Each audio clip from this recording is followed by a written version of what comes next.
In this video, I'm going to go through some of the troubleshooting steps if your banner is still appearing on your site. I'm Monique from Inside Frame. Let's go.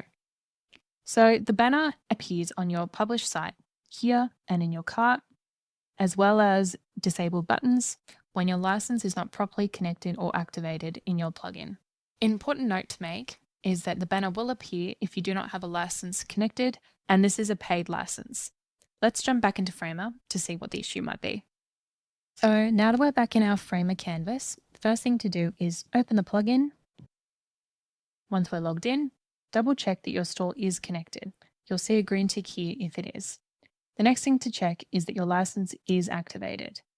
So under your project settings, you'll see active license here, and it will tell you if there's a license activated in the project. An important note to make as well is that the email you input when you're checking out for the license purchase is the email that the license will be attached to. So make sure you log in to Frameship with the same email that you purchased the license with. Once you're logged in, you go to Manage Licenses and your license will come up here. Just hit the license, hit Activate. And as the notification says here, you're going to make sure to publish it after activating it. The next issue that commonly occurs is that the production URL is different to the published URL. This usually occurs when you're building a project and you don't yet have the custom domain. When you swap over the domain, the license is no longer connected to the right domain. The production URL needs to match the published URL.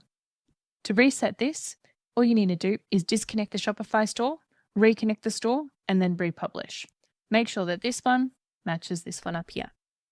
The other thing to note is that all your components need to stay up to date. To double check where this is, you need to go to your Assets tab, and under Insert Frame, you'll see all the components here. If there is an outstanding update to the component, it'll be under here with a purple button, just like these ones.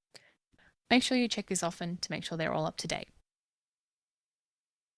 And now that I've gone through all these steps and I've republished my site, I can see now that the banner has disappeared from both the main page and the cart, and my store is ready to go. If you're still experiencing issues with the banner and your site, feel free to reach out to our support. The link will be in the description below.